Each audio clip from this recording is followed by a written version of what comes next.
15 by 20 miles. Now you're going to see tonight that the crater for Mount St. Helens was 2 miles by 1.2 miles. The crater at Mono Lake that was once active is 15 by 20 miles. Okay? That is the crater. It's bad property to buy.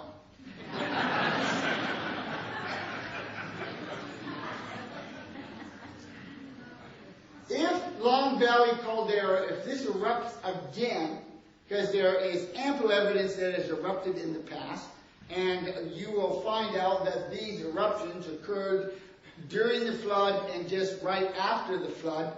This world was a very dangerous place to live on. It took a little while for the earth to slow down, so to speak, and recombobulate itself.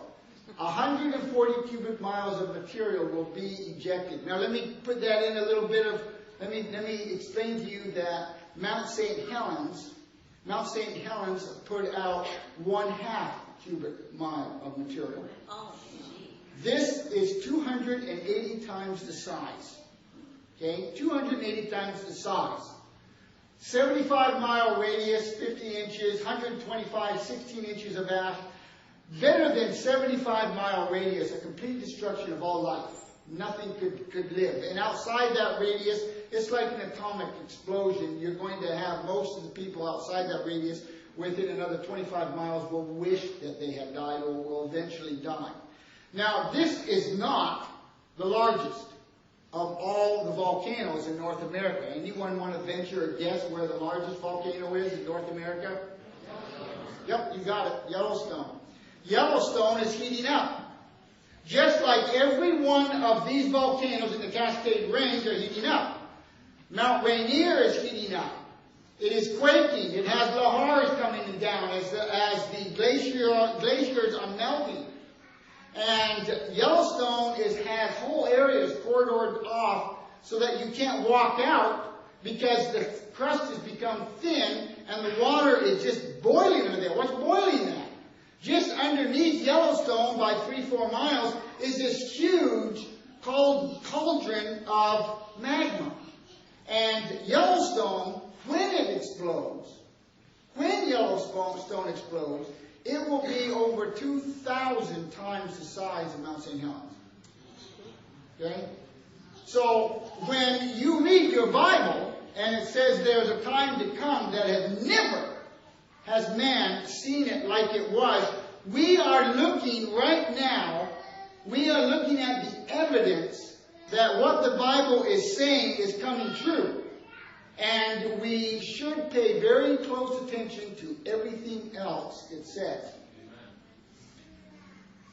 Mount St. Helens, you're looking from the north to the south, and it is one of 3 volcanoes that's called a stratovolcano. A stratovolcano, it has strata.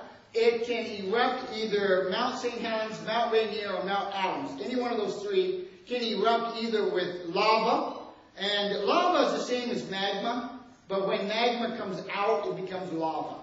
Okay? So it can erupt either with lava, or it can erupt with ash and steam. Now, an ash and steam eruption is much, much more powerful than a lava eruption. If you think about the times you've looked at pictures on NOVA and stuff, or you think of the volcanoes in Hawaii, these that are still splashing around with lava bubbling out and coming down, that's not I mean, people stand right up next to it and sample little bits of the rock. You will not do that on Mount St. Helens. It would be foolish. Mount St. Helens, one of the lava streams that had gone down many years ago, and you've got a glacial melt, a glacier on it now. I'm going to give you 3 maps, and just kind of keep them in mind. I'll be making reference to them, so just take a look. This is Mount St. Helens before May 18, 1980, so before the eruption. Here was Mount St. Helens. Here's Goat Rock. You have the North Fork of the Tuba River, South Fork Tuba River, Coldwater Creek and Castle Creek, all emptying into the North Fork. Spirit Lake empties into the Tuba River, and you have Meadow Lake, there's Bear Meadow. All Now, after the eruption, this is May 19, 1980, you have a large crater. Mount St. Helens has erupted. You have two canyons, Step Canyon and Lewitt Canyon. Look at all the destruction just in this map. This is all lack of trees. No trees. We'll talk about that in a little bit. Bear Mountain, Mead Lake. Notice now that Coldwater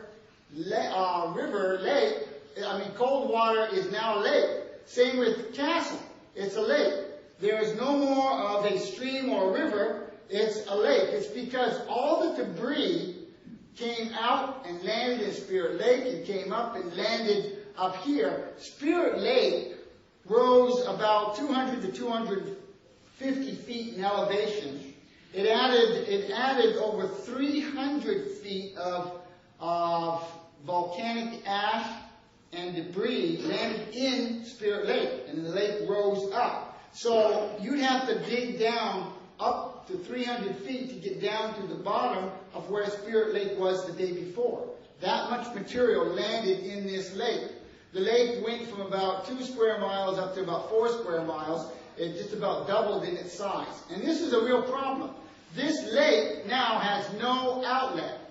And this is going to build and build till it makes its own outlet, which might be very uncomfortable for everyone else downstream somewhere around by the grapes.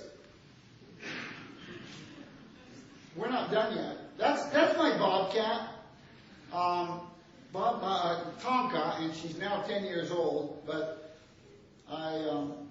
okay, here we go again. Now, this is Mount St. Helens, third map. Mount St. Helens after March 19, 1982.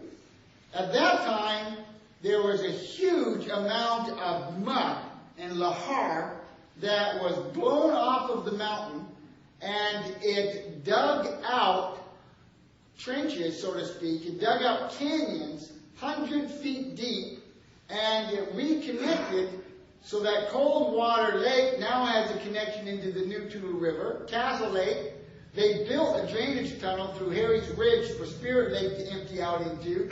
And now we have a little bit of peace in the whole area. On March 20, 1980, there was a 5.2 Richter scale earthquake.